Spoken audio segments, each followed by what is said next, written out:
بسم اللہ الرحمن الرحیم صلی اللہ علیہ حبیبہ محمد وعلی آلہ وصحابہ وبارک وسلم۔ آج ہم آپ کو بتاتے ہیں 23ویں روزے کے اوراد و وظائف۔ دوستو، ہم بات کر رہے ہیں کہ 29 کا مہینہ ہو رمضان شریف کا یا 30 کا مہینہ ہو، مہینہ جو بھی ہو 29 کا ہو یا 30 کا ہو، مکمل مہینہ ہی گنا جاتا ہے۔ کیوں مکمل گنا جاتا ہے کہ اللہ رب العزت کا قانون ہے، اس کے فیصلے ہیں، تو لہٰذا 29 کا ہو تب بھی مکمل ہے، 30 کا ہو تب بھی مکمل ہے۔ یہ اور بات ہے کہ جب 30 کا ہو جائے تو پھر یہ ایک روزہ اور ہم سب کو مل جاتا ہے۔ تو بہر کیف جس طرح ہم پچھلی ترتیب سے بیان کرتے آ رہے ہیں کہ یکم سے لے کر الحمدللہ 30ویں روزے کی، تو وہی ترتیب، وہی طریقہ، وہی ہمارے اوراد و وظائف کچھ وہ تھے جو ہم نے کتب سے نوٹ کر کے بیان کیے ہیں، کچھ وہ تھے جو ہمارے اسلاف نے ہمیں سینہ بسینہ عطا فرمائے۔ تو آپ جب 29ویں روزے کے افطاری میں بیٹھیں گے تو خوش قسمتی سے 30ویں روزے کا ہی آغاز ہوگا، مغرب ہوگی۔ آپ مغرب کی نماز پڑھیں گے، اس کے بعد اوابین شریف پڑھیں گے جو نوافل ہیں، اس کا بھی ترتیب طریقہ ہم بتاتے ہیں آپ کو۔ سورۃ واقعہ شریف پڑھیں گے، دیگر جو آپ کو اوراد و وظائف آتے ہیں تو وہ پڑھیں گے۔ اس کے بعد اللہ تبارک و تعالیٰ کا پیارا نام یا سمیعو یا سمیعو یا سمیعو 200 مرتبہ آپ نے پڑھنا ہے۔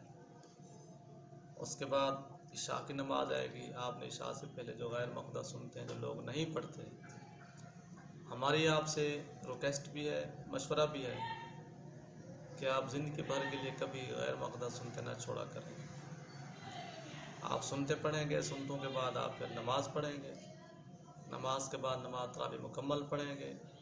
نماز تراویح بھی 6 رکعتیں 8 رکعتیں نہ پڑھا کریں۔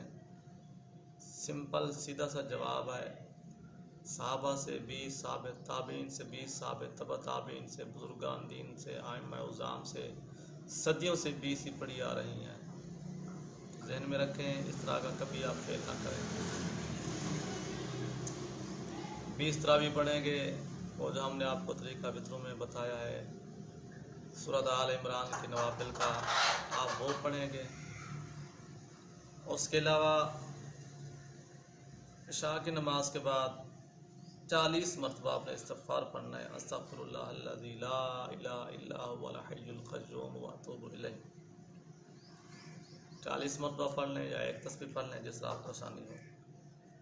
اس کے بعد آپ نے نماز صلاۃ الحاجات پڑھنی ہے، اس کے طریقے ہم پیچھے بیان کر چکے ہیں، تو مزید بھی آپ عرض کر دیتے ہیں۔ 2 طریقے ہیں، ان میں سے ایک طریقہ یہ بھی ہے کہ پہلی رکعت میں 40 مرتبہ سورۃ اخلاص پڑھیں، دوسری رکعت میں 30 مرتبہ، اور تیسری رکعت میں 20 مرتبہ، اور چوتھی رکعت میں 10 مرتبہ۔ ایک طریقہ اس کا یہ ہے۔ دوسرا طریقہ اس کا یہ ہے کہ سلام ایک ہی ہے، سلام 2 نہیں ہے، 4 رکعتیں اکٹھے پڑھنی ہیں۔ پہلی رکعت میں سورۃ فاتحہ شریف کے بعد آیات کریمہ حضرت یونس علیہ السلام کی دعائے مبارکہ لا الہ الا انت سبحانک انی کنت من الظالمین 100 مرتبہ۔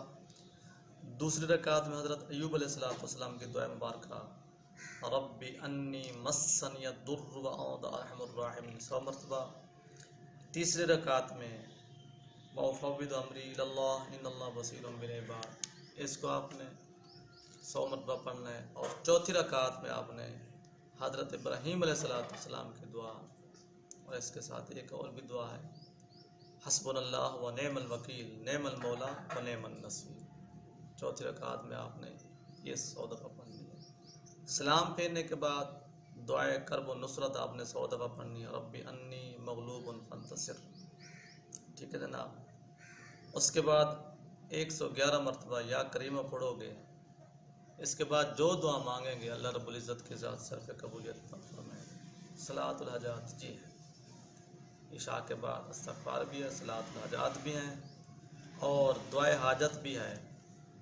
بسم اللہ الرحمن الرحیم، یا اللہ یا احد یا واحد یا موجود یا جواد یا واسط یا کریم یا وہاب یا دتول یا غنی یا مغنی یا فتاح یا رزاق یا علیم یا حکیم یا حی یا قیوم یا رحیم یا بدیع السماوات والارض یا ذا الجلال والاکرام یا حنان یا منان نفخنی منک بنفخات خیر تغننی بها عمن سواک ان تستفتحوا فقد جاءکم الفتح انا فتحنا لك فتحا مبینا نصر من اللہ وفتح قریب اللہم یا غنی یا حمید یا مبدع یا معید یا ودود یا ذا العرش المجید فعال لما یرید اکفنی بحلالک عن حرامک واغننی بفضلک عمن سواک واحفظنی بما